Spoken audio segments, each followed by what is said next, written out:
If you haven't already seen some of the video that I've done on the T-Bucket, I have some videos of the design on my channel already, things that I've done in my CAD system. So now I'm going to the pad system, that's paper aided design. And I'm skipping over the cardboard aided design in this particular project. So what I've done here, you can see, is just kind of the overall dimensions that I'm using for reference, and kind of setting things up the way I want them to be.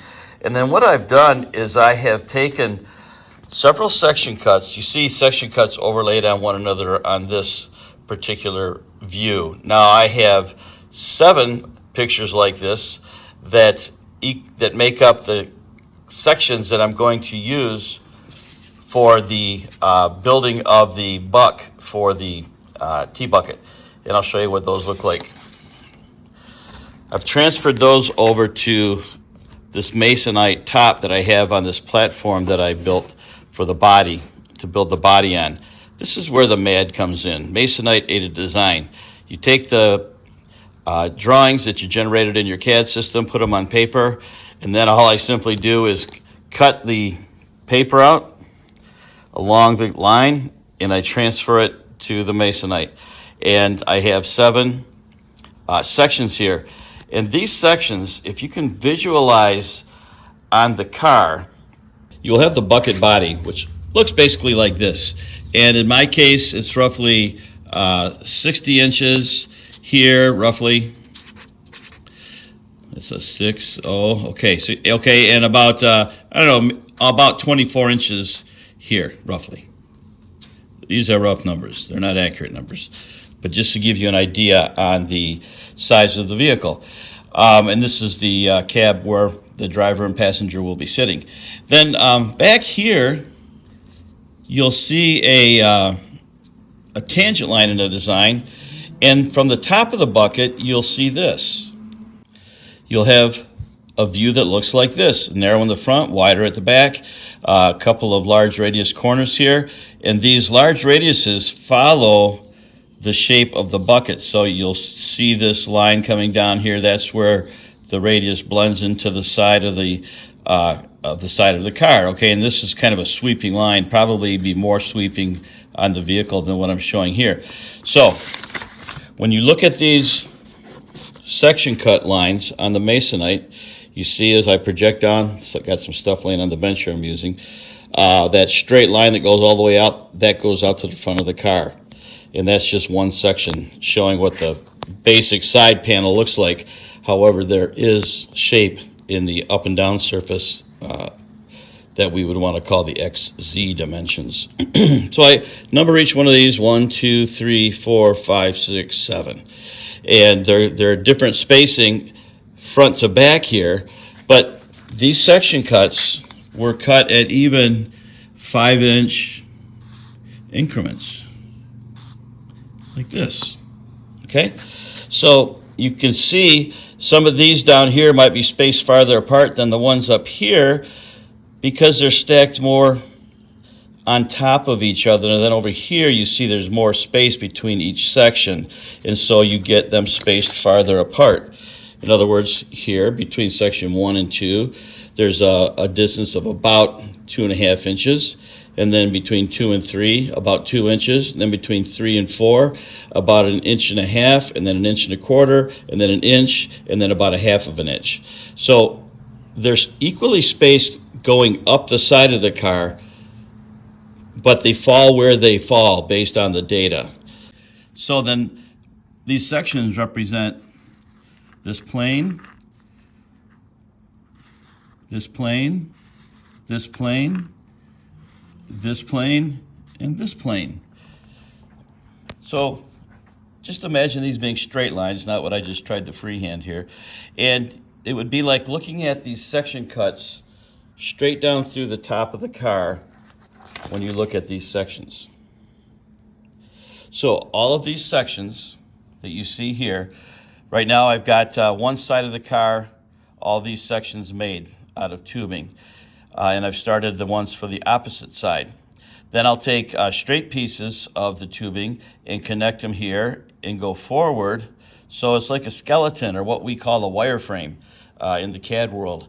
And then I also have a set of drawings for the back of the car, because, well, it basically looks flat, okay, across the back. It actually has a soft bow to it like this. You know, it's similar to what you would see in the back of a typical T-bucket. Now, this is not a typical T-bucket. Why do I say that? It's basically using a T-bucket theme, but I've widened the car, I've lengthened the car, as far as the body goes, the cab here. So there's more foot room for pedals, and just to make it a little bit more comfortable to drive. Sometimes the steering wheel is, you know, sticking almost straight up and down, and it's just not that easy to drive or that fun to drive. Just looks neat. Also be able to move the seat back further away because of lengthening it. So the body is 10 inches longer than normal, 4 inches wider than normal, and I've made the wheelbase 12.5 inches longer than normal. So now what I'm doing is I'm creating these sections in steel using my Harbor Freight tube bending press. Now, it's really not meant for bending this type of material. It's used typically for 40 or 80 schedule pipe, but it works fine if you're careful. And so I'm learning to be careful. So what I end up doing is making two of these sections, and I'm building all the sections from one side here. Then I just take one and flip it over for the other side of the car. But I don't want to try laying out two sides, because then you may not come out as symmetrical as you want to. And you can kind of see there how the tubing lines up really nicely with these section cuts here. Okay, follows the shape. And then after I make one, I make the second one. And when I make the second one, then I do what I call the rubber band test. And I strap them together tightly. And then I do a check along here to make sure that the shapes are identical from one to the other.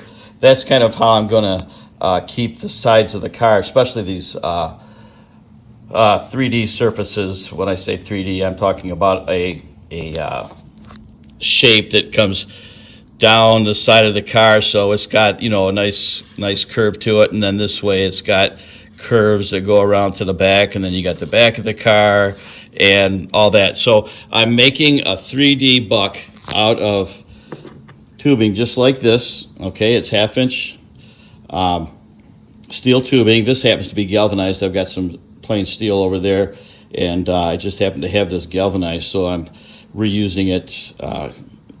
It's extra that I have laying around. You notice on this one it says 7. That'll end up saying 7A and then 7B, you know, and so on and so forth, 1 through 7. Here you have 1A and 1B.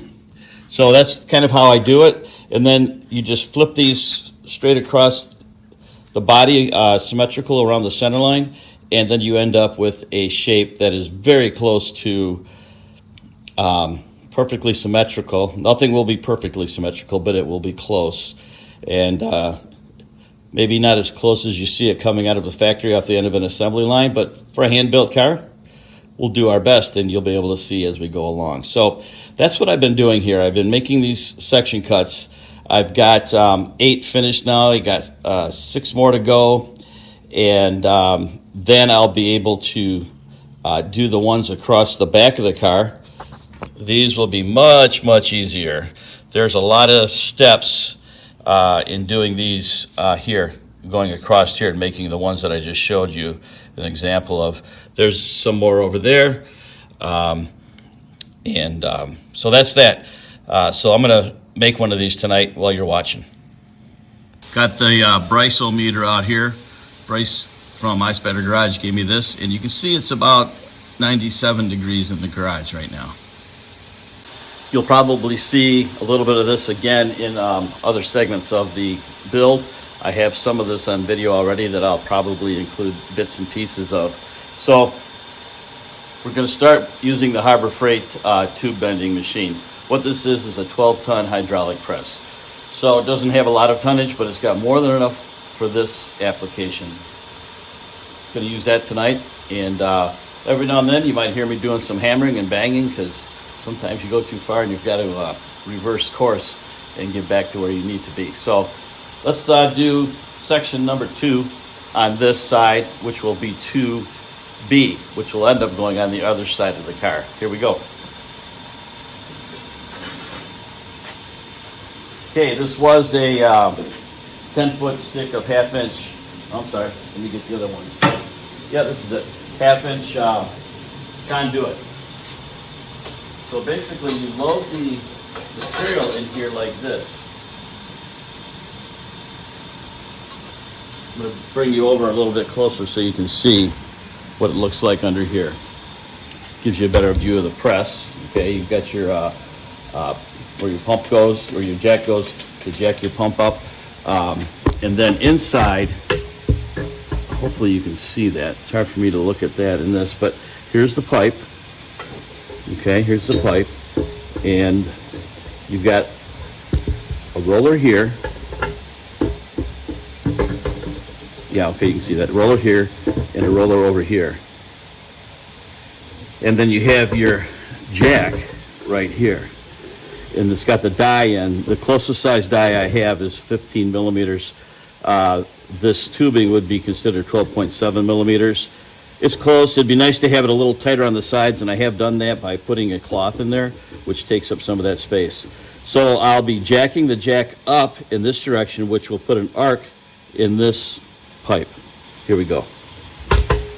Now what I'll do is I'll run an inch or two past the roller on this side, on the short end of the pipe, because as the pipe bends, you got to have more length of line to stay on one of these rollers, because both ends of the pipe will be sucking inwards like this. So the pipe in one direction, let's call this the X direction, gets shorter and shorter and shorter as it gets taller and taller and taller in the Z direction. Now, what I found is going slower is better.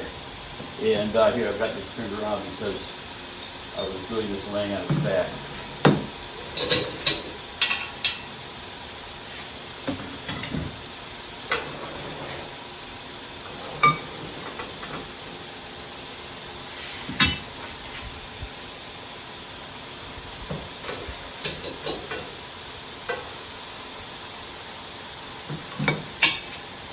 Okay, make sure that we got our bottle jack tightened up. And just gonna, once I make contact, which I'm just touching right now. So now I've got a straight line between the top rollers and the die on the bottom.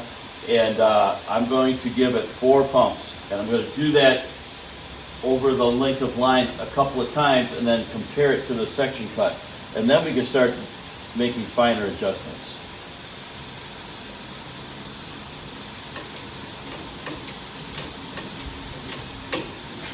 Okay, back this off just a tad, and then I move it along about a 1/2 inch to an inch, about an inch, come back up till I tighten up again. And then something that's quite important is when you're running the tube through here, you don't want it to be able to bend this way or this way. You want to make sure you keep that bend going straight down towards the floor in the Z axis. Otherwise, you'll end up with a pretzel or something that's not flat, and you want these section cuts to be nice and flat inside the car.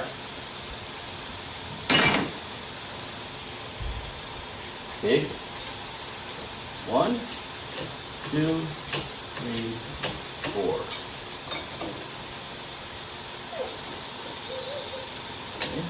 Over another inch roughly. Tighten that back up.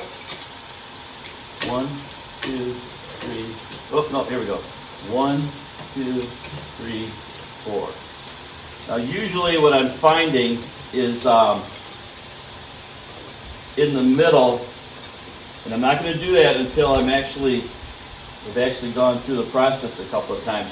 But in the middle, there's a sharper bend in the corner of this radius than there is on the ends, right? They're kind of flat here and kind of flat here. I'll have to come back and make a few extra hits in the middle. And the only way you can figure out how many times to do everything is by doing them. Okay, there we are. Tubes aligned properly. 1, 2, 3, 4.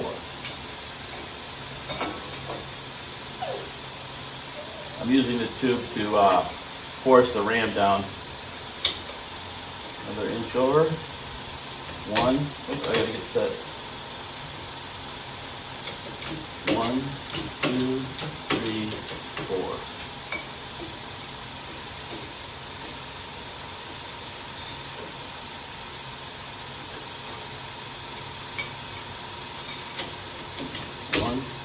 Better get up there.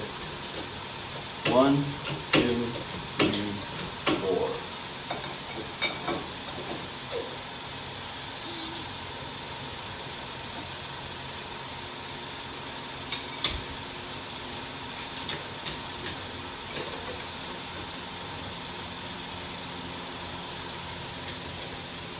One, two, three, 4.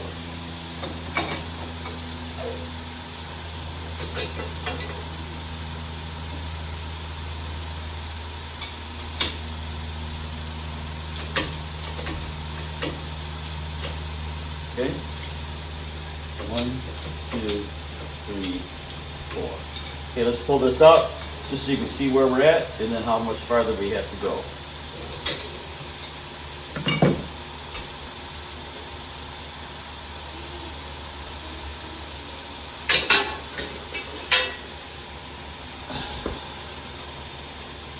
Okay, so there is after the first pass.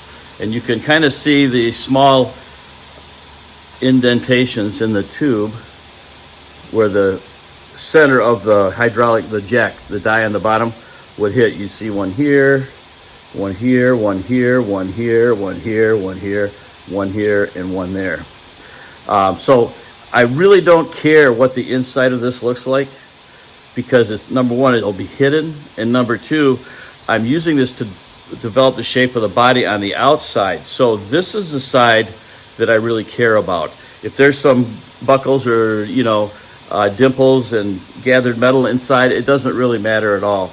And even if I put some dents in the outside, I don't care, as long as when you lay the section down on the print, or on the masonite in this case, the highest points fall on the line. There can be some low points, and I have some like that I've had to hammer on a little bit because I overdid it. I've learned now approximately how many times I need to hit this thing with the press. So this is one pass. Let me show you what the final part looks like. And I just do this little overlay to give myself an idea of how much farther I need to go. So not that far. I think one more pass through this, hitting approximately the same points. Doesn't have to be exactly the same. It's going to probably get me to where I need to be. Okay?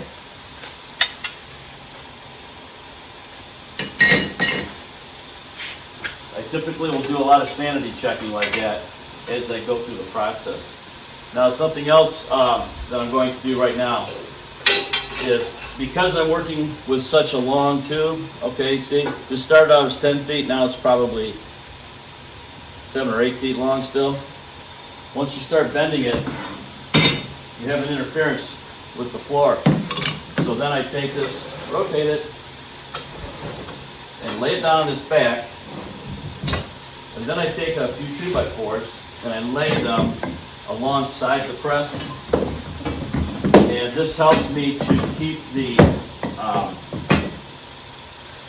tube, the pipe, parallel to the floor, right? Same thing, we were keeping it in line or perpendicular with the floor. Now we're going to have it parallel to the floor. That's one of the very important things that we always have to keep in mind. Otherwise, you end up with a car that looks like a snake. The only guy I ever knew like that was Don the Snake Perdone. And hopefully you're old enough to know who Don the Snake Perdone is. Well, actually, I don't wish you to be that old. Okay, let's find our first spot. There. Okay. So basically, what I'm doing here is I'm holding this part. Here you can see I'm not quite reaching it yet. On the next pass I will. But I have two 2x4s over here. That's keeping me parallel to the floor of the garage, or keeping the part in line with itself. Okay. So we got to get this all the way up again.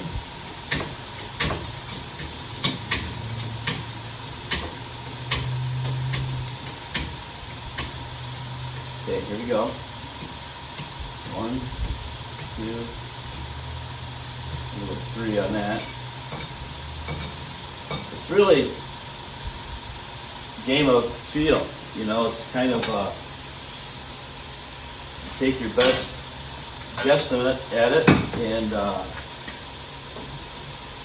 you go a little too far. If you don't go quite far enough, no big deal. Just do it again. I'm not lining these back up on the exact same spot. I have done it that way, but it doesn't seem to make that much difference as far as the amount of work or the quality of the part. So I've stopped marking them up, and I just, you know, now I've developed a pretty good feel for this particular application. I just keep going and going along and doing it like that. Now when I get to the tuning and in part, that's when I mark it up and maybe do a little hammer forming or do a little bit more bending. It's up here. 1, 2,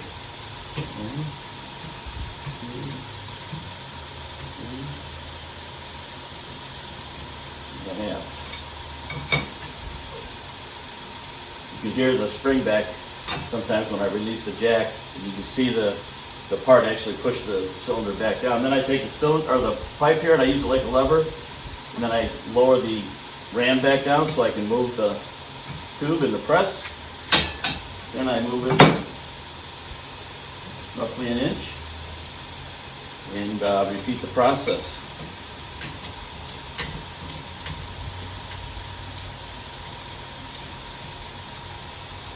Okay. 1, 2, 3, 1.5.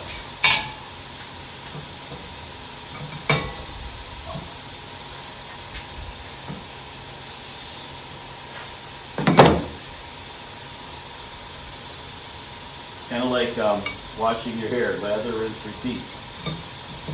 And just to, if you're not familiar with that, which I hope you aren't, I hope I'm not that much older than you guys, but back in the 70s, all of the shampoo companies always had this note on the back of their bottles, kind of like the shampoo, and it would say, lather, rinse, repeat. Lather, you know, so people automatically thought you had to do it twice.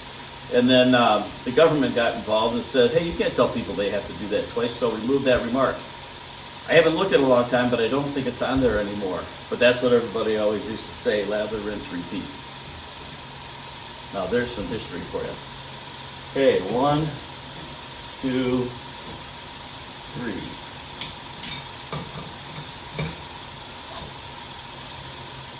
See that push down? I hope you can see that.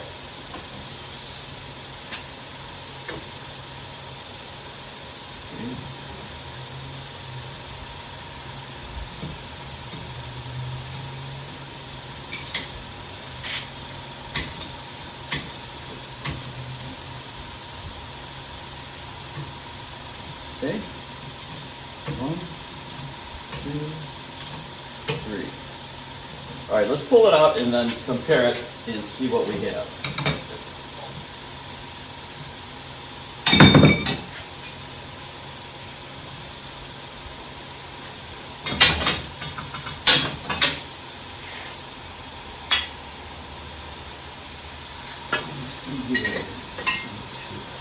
So I'm doing section number 2. I've already done section number 2-1, so that's what I'm checking against here. So looks like I've gone too far. So now, no, I'm sorry, haven't gone quite far enough, but the shape of the part up here is very close. So now I have to concentrate on this last section down here. And while I have more material here than I need, it gives me material to work with. At the end, we'll end up cutting it off so they're the same length. Okay, so the two parts will be about, you know, that long. Okay? I'm gonna lay this on the table and mark it where that bend line needs to be, and then we'll continue.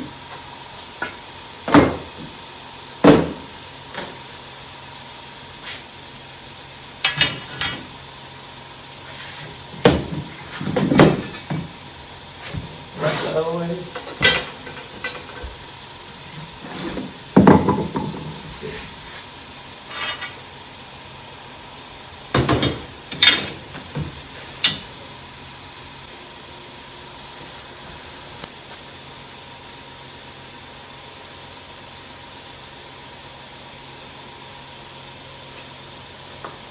Okay, let me bring you over. Now let's see how that looks on the screen. Okay, I think you can see it, but you can see this line here lines up really nicely with the layout until you get to here. Okay, so you can see I put some marks on it, 1, 2, 3, 4, 5 marks that are pretty close together. But what I have to do is finish this turn and then get it going straight down this line. So that's our next step. Over here, you see 2.5 sheets of 4x8, 20 gauge material. That's what I'm building the body out of.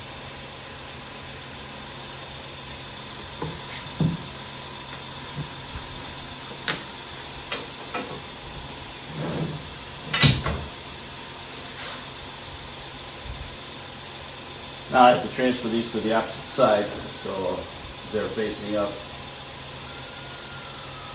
Makes it easier to see when I'm making my hits.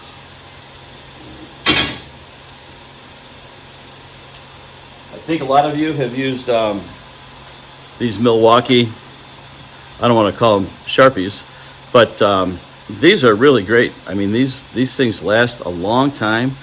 They're really not any more expensive than the other Sharpie type products, but they seem to just do better on metal. So I've got all kinds of, Sharpies and whatnot in my drawer, but this is my go-to pen. If you need a good pen for out in the shop, I recommend using these Milwaukee felt tips. Hey, let's do this again.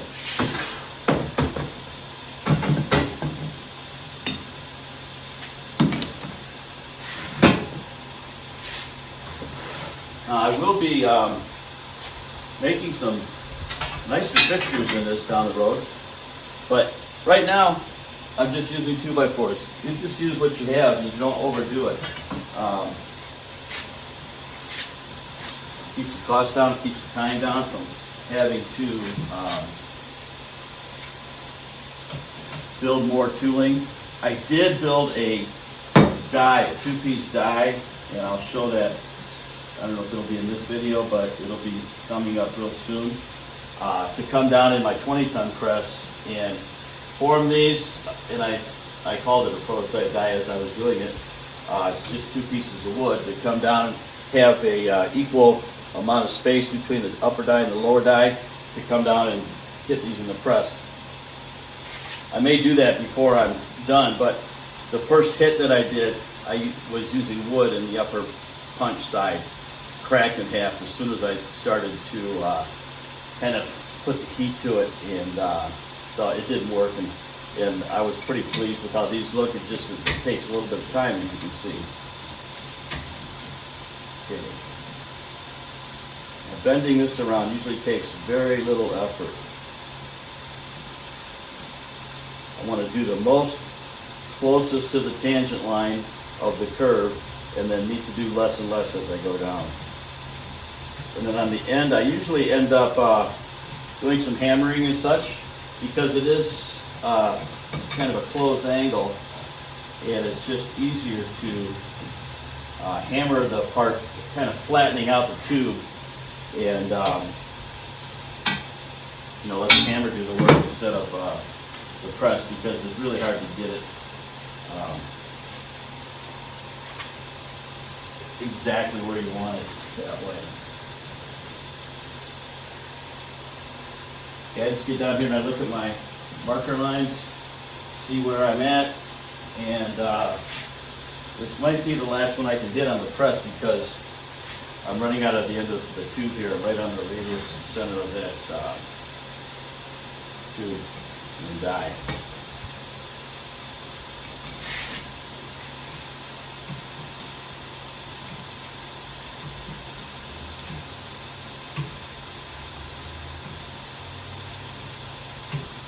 Okay.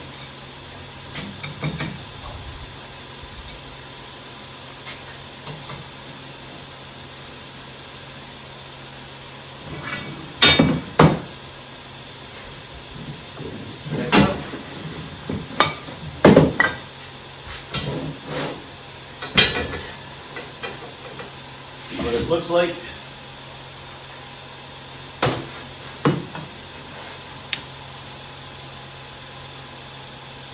Okay.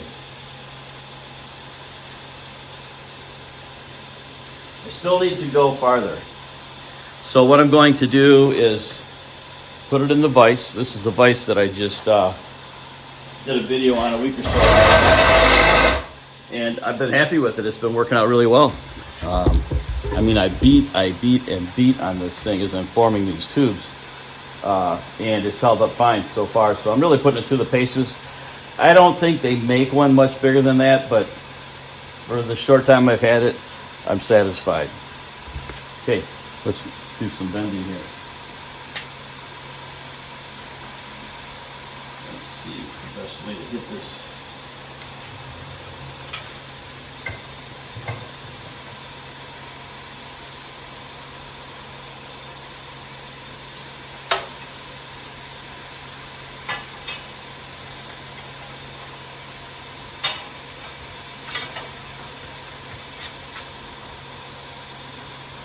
Just like in the press, you want to keep this around just a little bit more.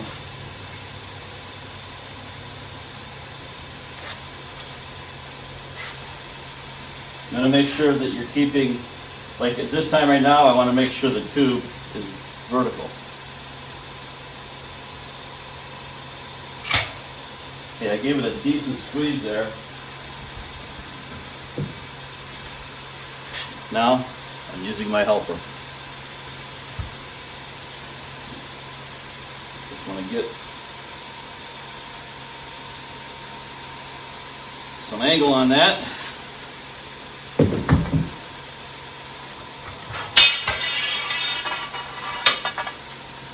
Okay, you can kind of see if I do it this way without hitting a light. See how I've kind of straightened this out. Got the curve coming along here. This divot you see right here where the metal gathered together when I bent it just now is the brake line of where this leg has to come out at an angle. Let's take a look at it on the table. Okay, that's really good. I probably took it about, that's good.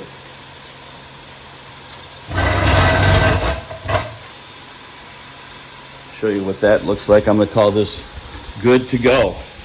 So hopefully you can see that. I'm a little blind here in the way I'm holding this camera, but see the layout line and then the curvature of the tubing. Okay.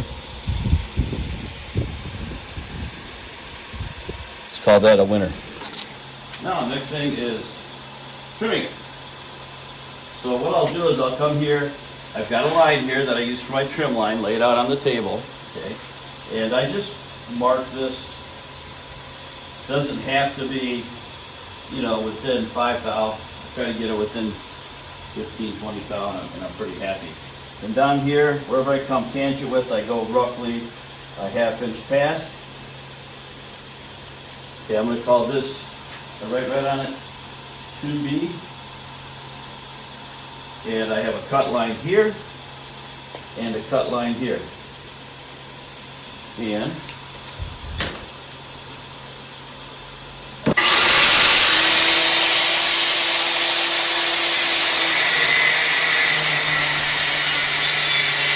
remember what we always say, safety third.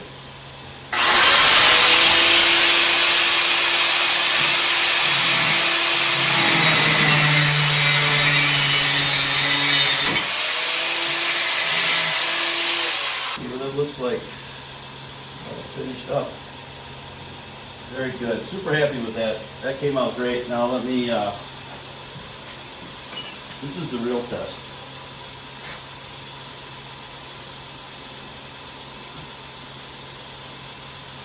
That looks great. So, now I've got two matching tubes on the outward surface. You can see this one I flattened out. I don't know if you can see it from the camera, but I flattened it out a little bit here to force the metal back out this way, get it a little bit closer. But the whole point in this is to have symmetrical section cuts for each side of the car, so the car comes out as symmetrical as possible. So that's that. I think that's it for tonight. So I hope this helped. Hope it showed you a little bit of something about the way I do things. Basically, this was taking the wireframe out of the CAD design and putting it into a three-dimensional or two-dimensional form, however you want to look at that, and so we can have a structure to build the body around. So what will happen is this one will be on one side of the car, this one will be on the other side of the car. You know, imagine that about 4 feet across, and then I'll weld in a flat piece like this. Imagine this is 48 inches long between these two.